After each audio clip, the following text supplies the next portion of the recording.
7, 8-year-old boxer, 70 pounds. Is that correct? Yeah, 70 some pounds. This is my son's dog, David. Mhm. I have now he travels a lot. I don't like putting her in a kennel and putting her in random places. She's tender and sensitive, and I just keep her.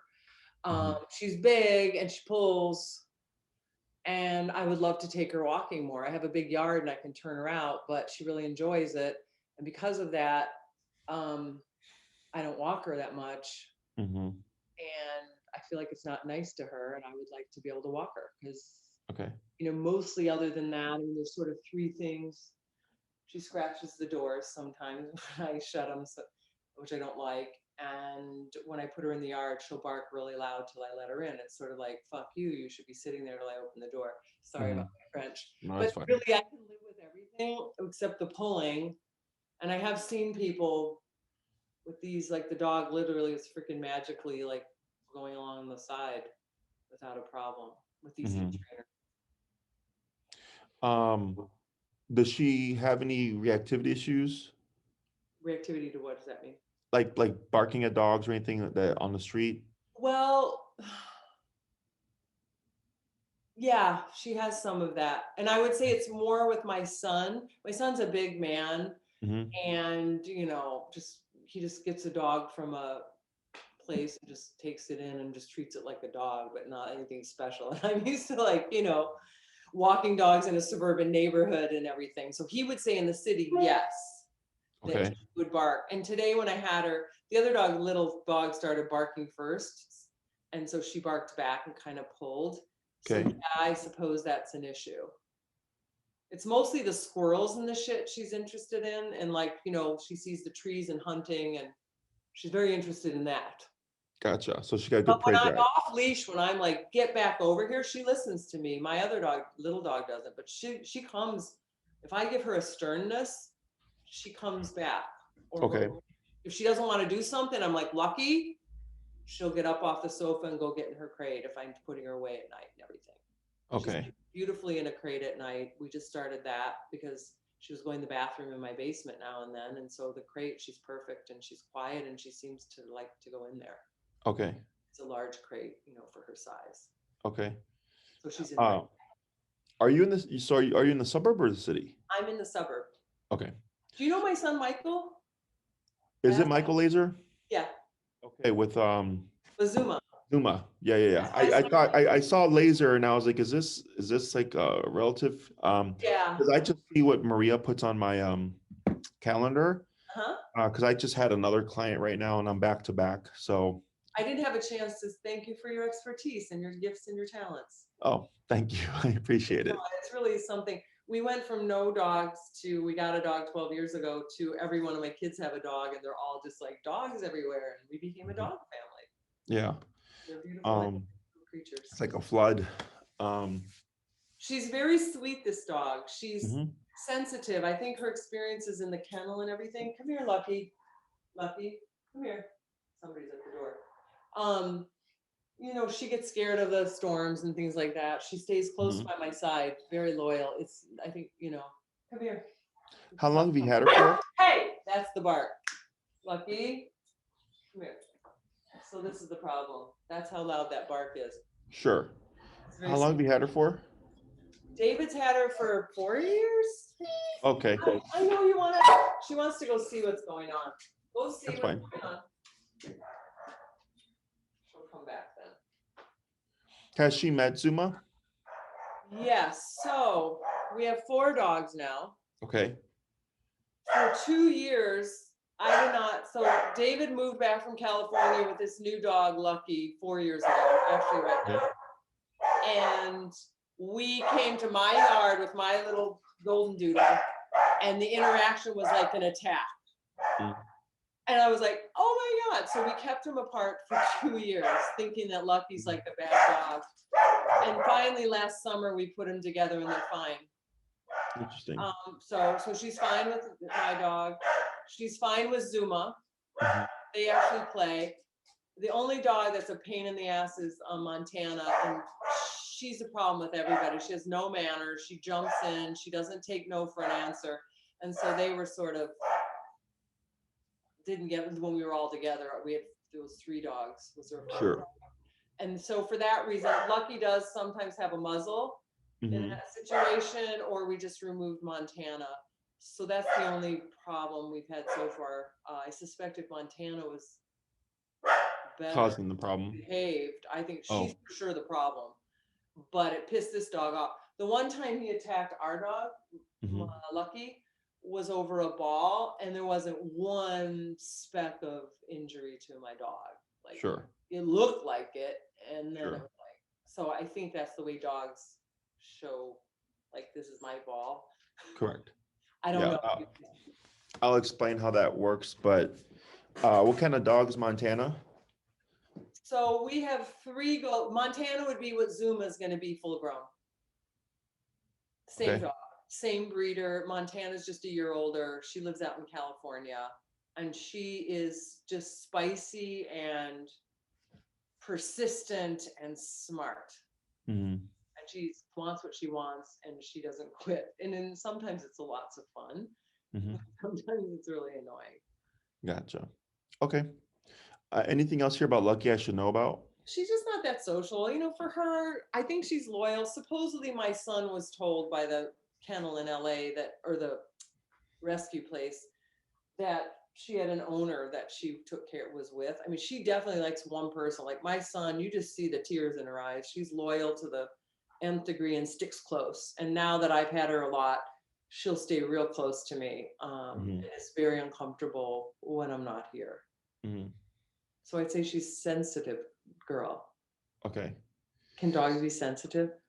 I would not describe it as sensitive. I would describe it as attachment issues. Attachment issues, which Yeah. would make sense based upon her life experience, I would suspect.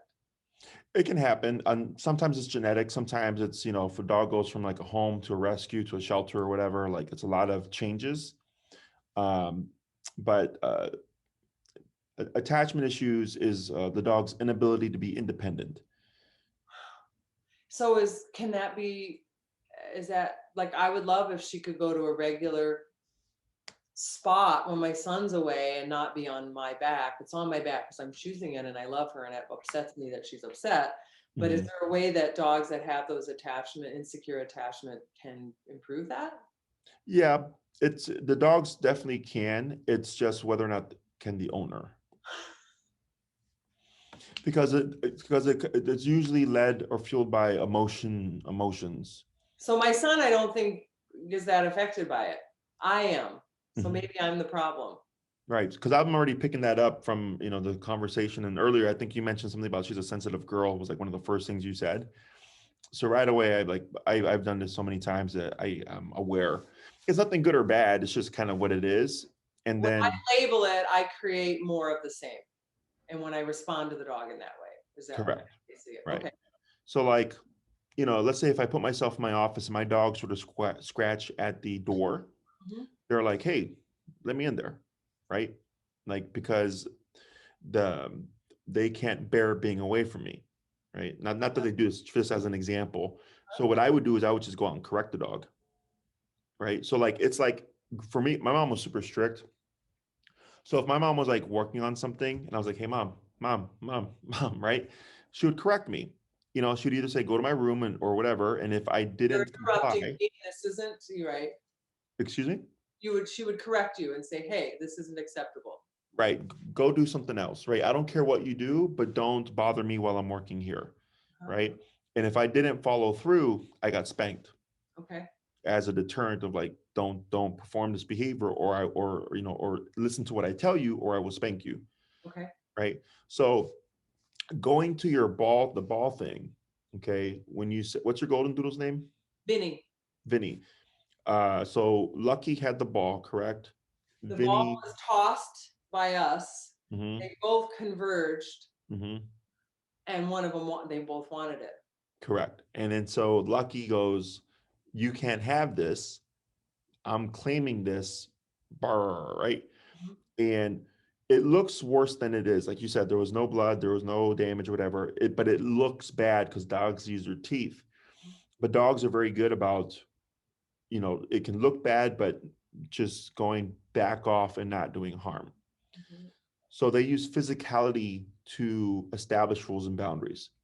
So like if Lucky were to uh, let's say be attached to one of my dogs, and my dogs are like, my dogs don't care, and she comes over, my pit would just nip at her and go like, leave me alone, like I don't want to be with you right now.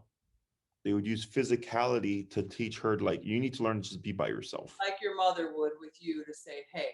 Correct. Because dogs are physical animals. Dogs don't talk to each other. Dogs don't give each other treats. Dogs don't give each other CBD. They don't console each other or anything like that. Dogs just correct. Okay. They correct what they don't want. Whereas humans, we tend to misread these things and um, kind of cater or give into them because we either feel bad, we feel guilty, or if we know something about the dog's past, like, oh, this dog was abandoned, this dog was abused, or whatever. You layer on all kinds of narratives about it. Correct. And like I've had dogs that I've trained that had like gunshot wounds and stab wounds and stuff, and they were great dogs. You know, because people would think like, oh, like did they not trust humans? I'm like, no, they always trusted humans. They just had a bad experience one time, but overall they always at root trust humans. So it they didn't develop into any issues. But then with the owners, they were putting all the stuff on the dog, and that was creating the issues. Okay. They were assuming for the dog, oh, like you must not like this and you must be scared of this and stuff because you were shot or because you were stabbed. And I'm like, but the dog's perfectly fine. And then we reinforce that. Correct. Okay. So it's not that you're being mean or anything. It's healthy for dogs. I'm indifferent to my dogs, you know, when I come home and stuff. Mirla, Um, she needs I to. don't. That's why I think she might need to go out. But do you need her in the room while we talk right No, now? you can go out and potty or Let whatever. her go out for a minute. Lucky, come here. Let's go outside. Come here. Hey, you wanna go, Lucky? Hey, Lori. You guys out there. Lori. The tree guys are out there. Oh shit. Okay. They won't bother him, but okay. So, in terms of correcting that behavior, I mean, it's fairly simple. It's just like, don't scratch the door while I'm in my office, you know?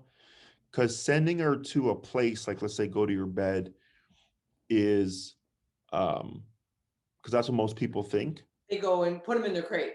Right. But what happens is the dog's in the crate, so it has the inability to scratch the door, but mentally they still want something to do with the owner. Okay. Does that make sense? Mhm.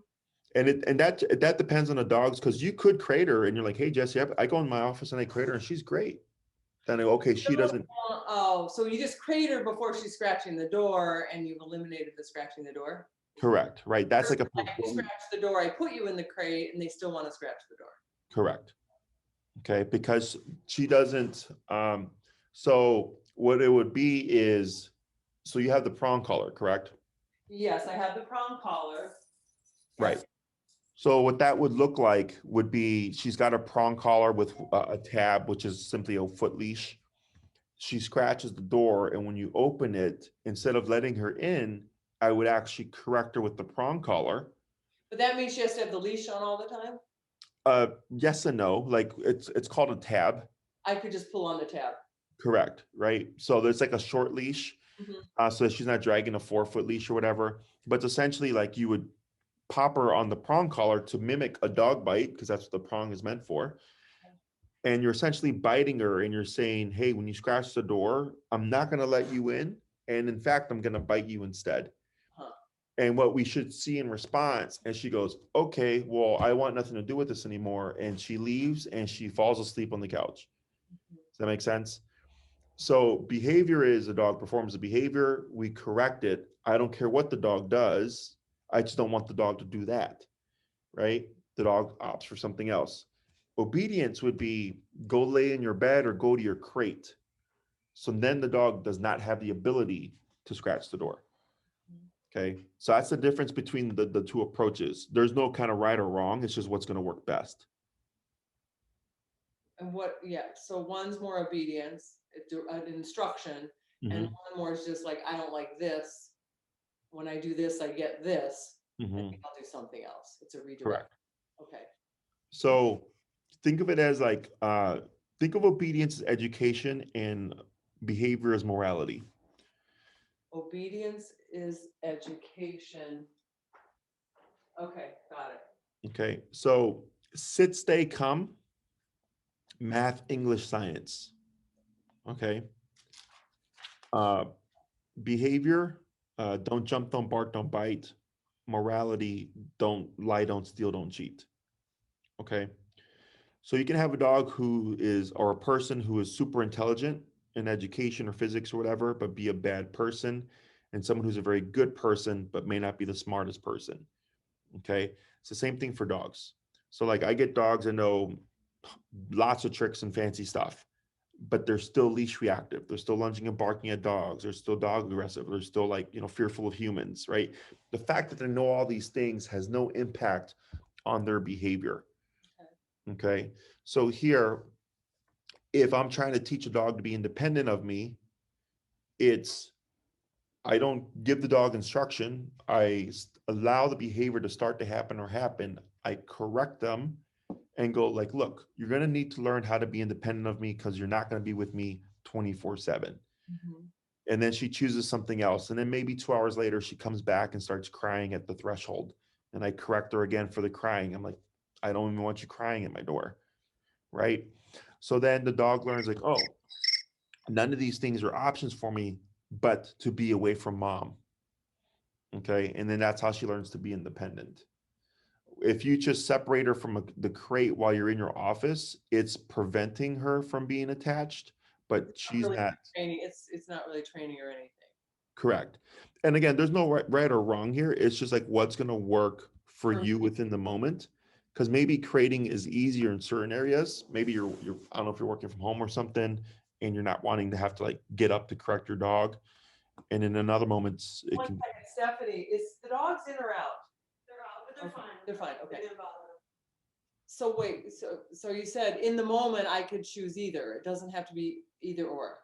Right. Like there's no black or I'm not black. No, there's no right or wrong in this moment, right? But it's kind of like if I have a busy day and I don't want to worry about the dog, just crate her, right? But if it's a day where it's like I have more time to where I can correct her and be consistent, then I do that approach. And the crate, it doesn't have to, it's not a punishment. No, Like the crate to me just feels like, oh my God, you like locked this dog. I mean, this is my shit. no, because dogs are naturally denning animals for one. So small and contained spaces feel safe and comfortable. Correct. So like my pet, she hates fireworks and thunderstorms. So if I have a kennel set up, if I know there's a storm coming, because her behavior will change, I just put her in her kennel. And She'd she's, rather- and in terms of this, so typically this is my choke collar. Mhm. I don't leave this on the dog all the time. Can this lay on her skin? It's no problem until it's pulled.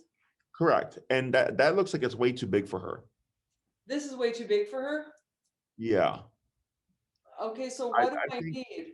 I think that one is probably a 3.3 millimeter. Like, does that when you put it on her, does it sit at the bottom of her neck?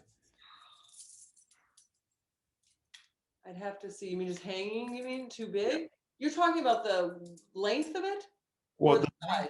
and the size. I think that looks like a 3.3 millimeter. Can I come in and get her properly fitted and sized, or will you come out here, or you aren't going to do that? For what? Oh, you mean for training? Yeah, just for like some little help for me. So, so that's what I'm trying to figure out what you're needing here. Well, I need to get this right if it's wrong. Mhm. It's helpful to know the crate's not punishment. That it Mhm. actually is dogs approved. Mhm. So what size? You're saying this is probably too big for her, and she's Yeah. skinny too. Yeah, from what I saw when I saw her earlier in her neck in that size, that looks like a collar for like a mastiff. Okay, The size that she would need is the 3 millimeter, 3 mm. 3 mm choke. It's called a choke collar. It's Herm Sprenger, HERM space SPRENGER, Herm Sprenger. Okay, 3 mm Herm Sprenger. Yeah, and you can get them on Amazon. They're like $25 to $35. Okay. If you're wanting to use the prong, because I know there was some on the consult forum talk about the e-collar and stuff. Are you not into that? Who e-collar? Yeah. That's how we train. Oh, well, see, I have this. I don't know, it's a mini educator. Is this the right thing? Okay, so that is meant for 35-pound dogs and under. I wondered why it's mini. Okay, so Yeah. I need, Did you buy that off of Amazon or a different site? Michael gave it to me. Oh, did he? That would actually be okay for Zuma. Or Montana, right? That they're full grown. Uh, well, you said Montana's going to be, oh, Montana's another like Zuma. Going to be Suma full grown, 35 pounds. Gotcha. Or Montana, correct. And so the minis for what weight?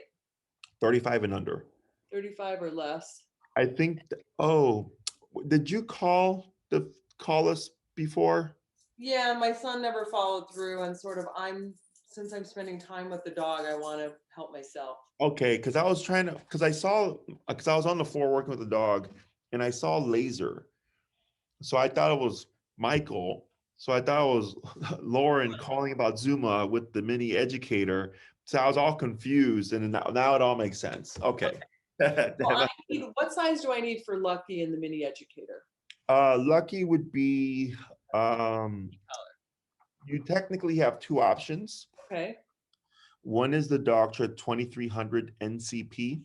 2300 NCP e-collar. Correct. Uh-huh. And or the Black Edition.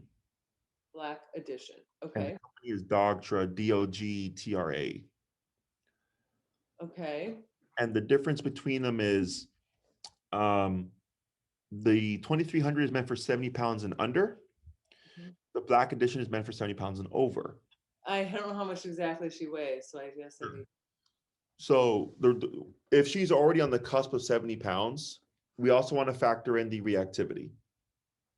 Okay, because if she becomes reactive and is lunging and barking at a dog, she's going under stress. Her adrenaline levels are going up. I always recommend that people go for more power to account for that. Okay, because it's one thing for your dog to listen when there's nothing going on, and there's another thing when there's like a bunch of stressors involved. Okay, so having the Black Edition will kind of eliminate that worry of like, what if something happens? Am I going to have enough? And also, she might be 75 pounds. I have to go and find out from the vet, but she could be. I'll ask David. But regardless if she's over or under that 70 pounds, it's perfectly safe to use. Like I could use that collar my 8-pound Chihuahua. Like it's fine. I'm gonna go with the Dogtra Black Edition. That's the one I would recommend. Correct. Okay. Okay. You can get them on Amazon. It's a 1 mile range, fully waterproof system. They last for years. Okay.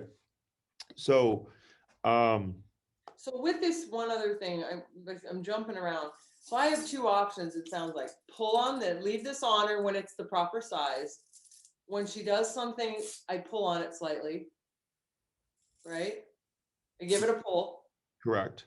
That's one way to deter behavior I don't like. Correct. So technically, yes, you could apply that to like reactivity.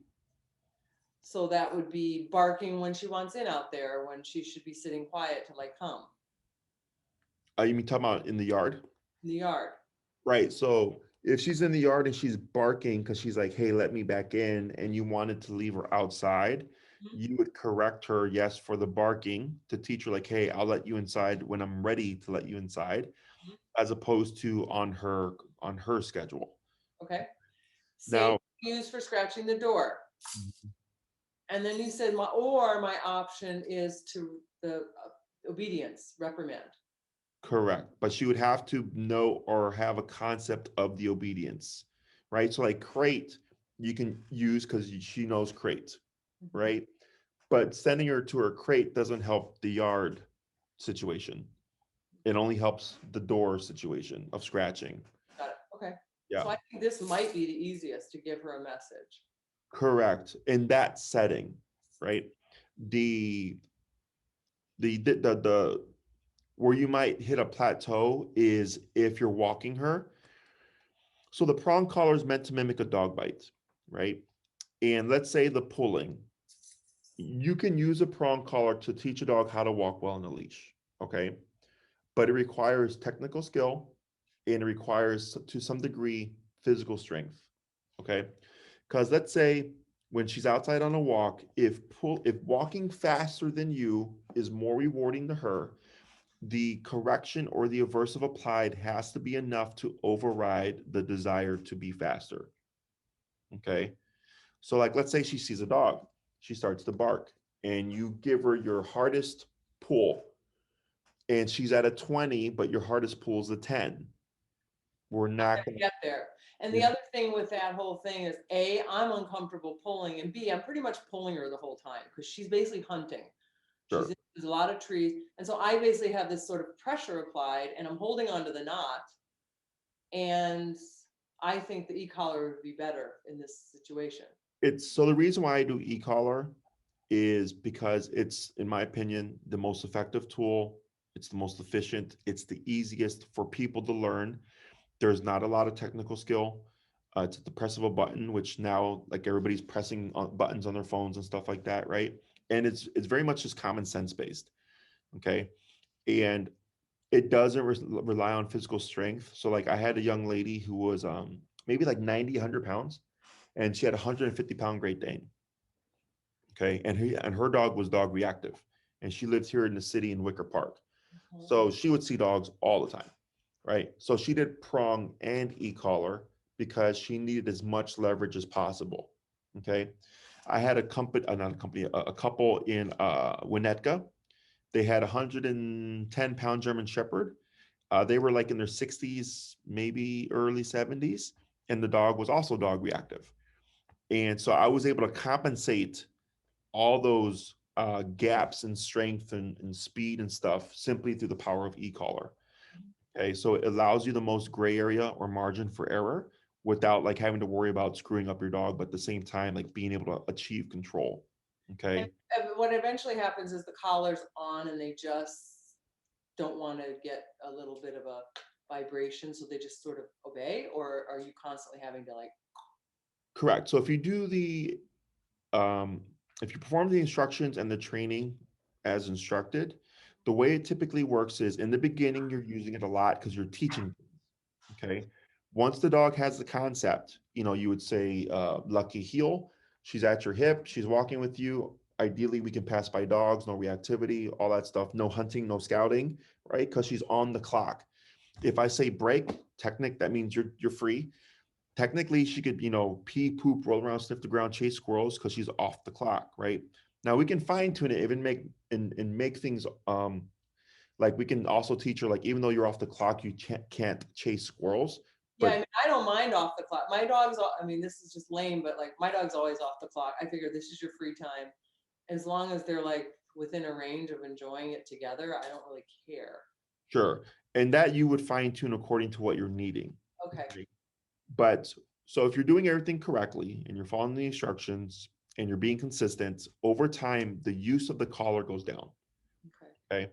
But one of the most common questions I get is when does the collar go away? Okay.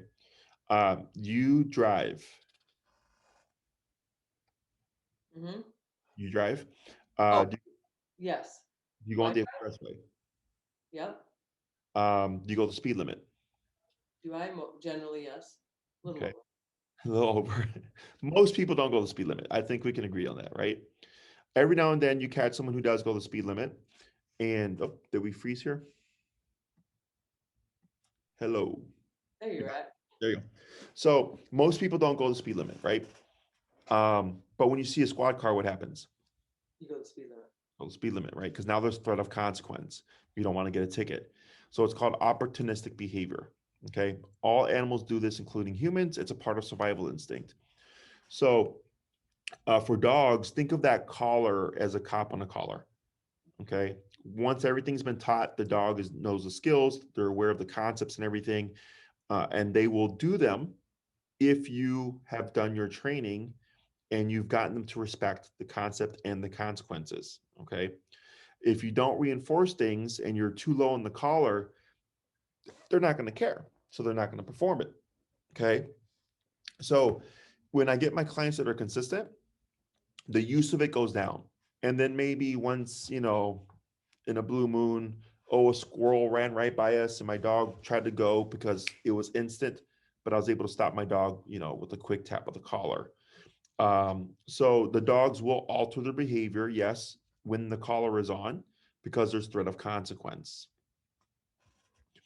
We cut out again. Are you back? All Yep. right. There's threat of consequence.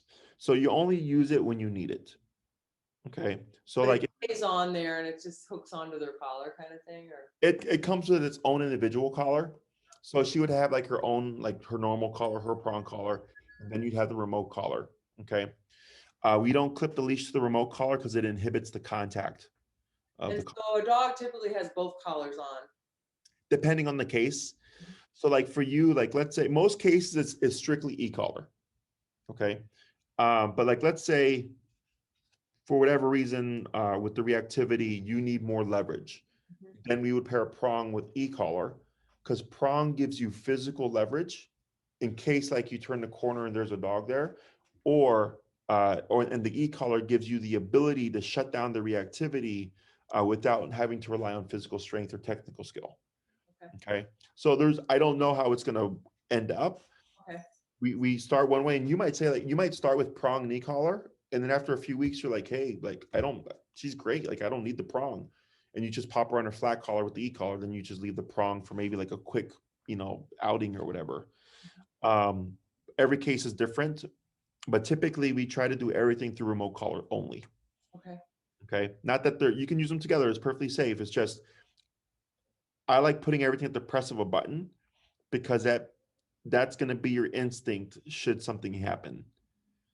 But if you're so used to using the leash, your instinct is going to be to grab the leash or physically grab your dog. Okay. Whereas my instinct is always jump to the butt. Okay. Okay. Questions. No. Um, so one thing you need her to do essentially is walking on the leash. That's for sure. Okay. What about, I know you said if you call her, she's pretty good at coming to you. Is this in the yard or is this like in a park setting with like squirrels and like Oh just no, it's just kind of in my front yard. okay? Would she go to a park or anything like that? Probably not. She isn't really that interested in other dogs. Okay. So is her life essentially like the home, the yard, and going on walks? And walking in the city when my son lives in the city. So yeah, he does. Okay. And probably he would take her more. Like he would take her to Oz and throw a ball, but then she would chase after other dogs and not be very friendly. So I mean, he may have different needs than I have, but he hadn't do anything about it. And for me, frankly, um, I would like to train her. The question is he going to be using it too? And is she getting mixed messages? And I have Oh, sure. So, and this is David, correct? yes. Okay. So dogs are like kids. So growing up, again, very strict mom. When I was with my grandma, uh, she would let me get away with stuff, right? So then when I was with my grandma would override my mom sometimes and say like, "Oh no, leave him alone. He's just a little kid." So I learned, oh, if I'm with the two of you or if I'm with grandma alone, This is the route to right. Go toward grandma. I'll get saved. yes. But if I was with my mom alone, I knew I couldn't play those games. Okay. Dogs are the same way. So she'll walk really well with you. She'll be obedient to you. She'll be more well behaved with you. But then with David, she might push the boundaries. Yeah, and David does.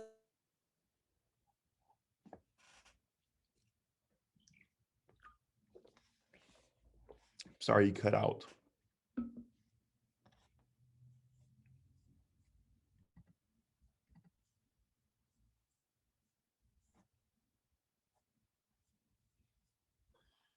Right. Hi.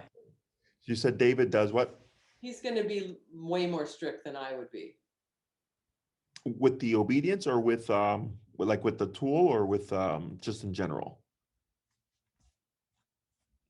Oh, I think we cut out again. Uh, That's all right. it's saying my internet's unstable, so it may not be yours. Um, so he'd be more strict than you. Uh-huh. Okay. So it's really just dependent on what you would need overall. Because I don't train stuff that you're not going to use. Okay. We know you need to leash walking for sure. Yes. The next thing is that I usually recommend is recall, which is come when called. Yep. But that's only if like she's gonna be anywhere where she's gonna be off leash and there's gonna be like dogs or squirrels or people or I don't think that's, it'd be nice to have that, but I don't think that's the priority. Like if I could just get the leash walking, um, would be really helpful. okay. So in terms of cost and length of time, I have 3, 6, 9, and 12-week programs. You're like in the 3-class program, Okay. okay? Because that's what it's meant for. It's meant for leash reactivity and leash walking. So it's heel or the leash walking behavior usually just takes 2 classes. Okay. And then I have that third one there in case, with the reactivity, if you're still struggling with anything, or maybe you just want to tighten up the heel. Follow up. Yeah. Yeah. Or if there's something else that you're like, hey, can we teach this? And it's something that I can teach in the class, then I go, sure, no problem. Here's your third class. We learn this behavior or whatever. Okay. Okay. Um, because if she's not going to be off leash, because recall takes 2 classes in itself, and that's typically the 6-class program is heel, recall, and then whatever else the owner might want to learn.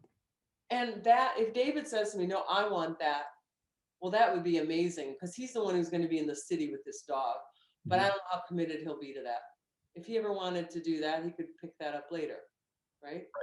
Yeah, yeah. Okay. But definitely for what you've described to me, it just sounds like it's simple enough. Would just be the 3 classes. Just be mindful that I can only take you as far as you're willing to go. Okay. So every dog's level is different on the collar. It goes 0 to 127 in increments of 1. So 1, 2, 3, 4, 5, 6, all the way to 127. So like, let's say with walking Lucky, when there's nothing going on, her number is like 30, which is pretty average, right? And she's great on. I mean, is a consistent stimulation at 30, or it's the one, just that little bit of 30 gets her in line? It's so she would only feel it when you press the button. Okay. And So what 30 would be enough, maybe. maybe, right? So let's say that's her number. But when she becomes reactive, and this is just worst case scenario, maybe she's lunging and barking, or she's pulling towards a squirrel. We need her to stop. Maybe 30 isn't enough, and she needs like 80, Mhm. right? Is that we figure this out as we go along. Like we do, it's methodical. We go low to high, we work our way up. But what happens is the owner gets stuck on the rationale of like 80 is, 2/3 of 120, right? And then they start thinking like, oh my God, like what if I'm hurting my dog or something? I'm like, no, I'm like, it's just a muscle contraction, right? But 80 is what the dog needs in order to deter the behavior. Is if the owner's not willing to go there consistently, we're not going to make any progress with The that. dog gets very used to the 30 and so is always out of that range, and then you're not doing anything about it, and so you haven't really done anything. Correct. Right. So And so it's not, and again, like this scared the shit out of me. Now it should fit her right and should be hitting her in the right place. So I'm happy that you told me that, but it really isn't. You think their mom, that's a dog, and the little bites is what keeps the dog in line. correct. Same thing with this. As long as you tell me it's not hurting them. So think of it as like me growing up, like being spanked. Mhm. I would say it hurt, but the intention wasn't to hurt me. It's a very weird topic, but I'm like, yeah, like spanking sucked. I didn't like it, but the intention wasn't to hurt me. It was meant to deter me from making certain decisions or from doing certain things, That could be right? catastrophic for all of us. Right. So for dogs, it's the same thing, except when they discipline, they bite. They bite their puppies as young as 3 to 4 weeks, like if not even younger than that. If the puppy does something out of line, the mom or dad just bites them and they bite each other. You could take a 2-month-old puppy to a dog park and nobody knows anybody. And if that puppy did something to another dog that they didn't like, they would just bite the puppy. They don't care. They're like, this, oh, is this your dog? Is this your puppy? Oh, your puppy jumped on me. Could you take your puppy back? They don't do that. They just bite each other. It's like Right. this, hey, go away. And that's what I was seeing with Montana. Mhm. I doubt Lucky would take her head off, but he's going to tell her, get the heck away from me. I don't like it. Right. And that's what happened over the ball. Mhm. Right. So what we call aggressive is actually just dogs correcting each other. Okay. Okay. Um, Aggression is a totally different thing, This dog is not that. Yeah. So the e-collar, what makes it super effective is that it's just a muscle contraction. Have you ever been to a physical therapist or a chiropractor? Yeah, yeah, where they put those stims on a little bit. Yes. Okay. That's an e-collar, You're which is like, ooh, you're kind of like, gets your attention. right. So we have to find the number that's going to work for Lucky and override the environment because you're going to have more stimuli, right? So many squirrels, rabbits, people walking their dogs, dogs running around playing and stuff. Is we need to make ourselves more important in the environment, and we can do so through aversives. I mean, same thing for me growing up. My mom was like, "Hey, if you don't do this, you're going to get this as consequence." So it made what she said mean something. Okay. Because you also followed through. Right. So that's the important thing is if there's no follow through or reinforcement, the dog's just like, whatever, like you say stuff, but doesn't mean anything to me. Okay. So this dog has another collar underneath. She doesn't need it. Just says Lucky. Like I should just have one thing on her neck. This, if I'm going to use the little tug as the trainer, right? Oh, I mean, I know what you're talking about. Like it's just a standard tag collar. Yeah. Depending on how she does, if she progresses past the prong and e-collar and using the e-collar and the flat collar, you would just clip to the flat collar. Okay, got it. So I'll keep Yeah. the flat collar there. Um, so I need to order these two things. Are they sold at Petco? No. Okay, so I need to order them online. So it depends how long it takes to get You'll them. find a prong collar at Petco, but they're cheap. Okay. They're the same price, but they're made in a cheap fashion. They're more flat cut, whereas the Hermsprenger models are rounded cut. Okay. So I'm gonna get the right stuff and sign up for 3 sessions. Are you gonna come to me? So Or we've is changed things it quite a bit. more, am Okay? I gonna be faster if I come to you? So most of my clientele travels to me. Okay. Okay? Because of since from 2020, I used to do home to home. I used to travel to all my clients. Mhm. Then COVID happened, and then nobody wanted people coming into their homes. So then what we did was we started working at Oz Park. Okay. And That's where my son takes Lucky or used to. He used to live right there. okay, so last year we were meeting with our clients at Oz Park, Mhm. training there, but then winter happens, of course. So then it switched from Oz Park to my facility because it was too cold and snowy. Uh-huh. And now, once things are consistent, because in the spring it was going to be a lot of rain or whatever, is we're going to transition back to Oz Park because so many people enjoyed it and liked it. There's tons of distraction, uh, dogs, squirrels, people. Perfect. Yeah, that's my son who used to. He got engaged across the street at that. What's the bar there? He got Oh, engaged at Oz Park. I know what you're talking about. Yeah, yeah. Yeah, that's where his engagement was. So we know it well, and he loves the park. It might even get him to take a 6-weeker and come there and work with you if he'll. Sure.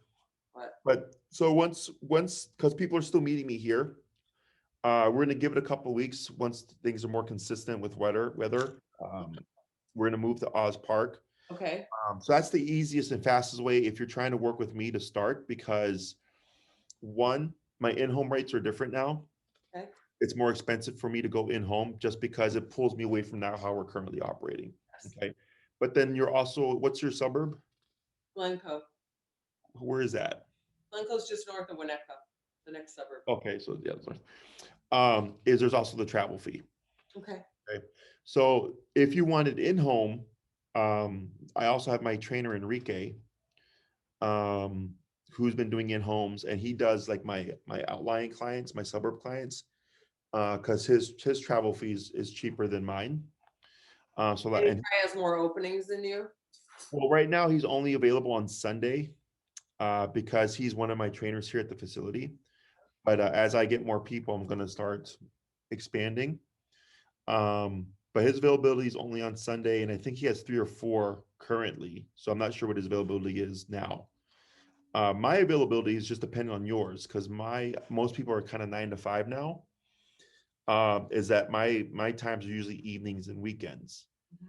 So if like you were free on a Thursday or Friday, like at 1 o'clock or something, like nobody's really booking that time. We Yeah, can no, during the day I don't work. I mean, I would love to just get a few sessions. And my son lives down there, so perhaps he would join us. and he'd be welcome to. Yeah, I wonder so it's I got to see how soon I can get the collar and the e-trainer online. it's Hopefully. usually a couple of days. Okay. So I mean, Uh, I would meet you next week if you have time. Yeah, so Maria would coordinate all that. Okay, I don't talk about my schedule just because it changes all the time. yeah, which is great. Yeah. Um, Um, Other questions? no, I think that's really helpful. I'll work with Maria to get 3 sessions going. I think I'll come to you. I mean, I'd love if you come to me, but I don't know how long it'll take to get in with you. So, Because going to like um going to Glencore, Winnetka-ish, depending on the time of day, sometimes it's like 15, 20 minutes, other times it's like 30 minutes. Because now traffic is getting more back to normal than what it used to be. well, and it also limits your ability to have back-to-back clients probably in the city, Yeah. right? I understand. Yeah. So if you're able to get, if you have a date, if you have daytime availability, much easier, especially Monday through Friday to get I'll you. be able to get in. Okay, so I'll work with her on that. Mhm. Yeah, thank you. It's much like parenting. Usually we get in the way Oh, if we're not consistent. sure. No, So, dogs are pretty straightforward. I don't think this is gonna be anything difficult. okay. Um, and then we'll just figure it out as we go along. And then if you want to talk to your son and let him know, the other thing would be, so if you do 3 classes, I think it's like 550 or something off the top of my head. If you did another 3 classes for like the recall stuff where your son decided to do that, it would be another 550. Okay. If you talk to him and he says, no, let's do it, let's do 6 classes, and you commit the 6 up front, it's like 9 something. You What is save it money. discounted? Yeah, let me talk to him too. And see, because I'm sure it would be a real benefit to him to have the other, if he's willing to put in the time, and that's the whole thing. So I'll Sure. talk special with him, and I'll get in touch with her for next week. Okay, yeah, so Right? talk, she'll get in contact with you. I think that's everything that we usually cover within a consultation. Okay. Otherwise, if you forgot anything, you just let us know and then we'll get back to you. Okay. Okay, awesome. Thank Thank you, you. sir.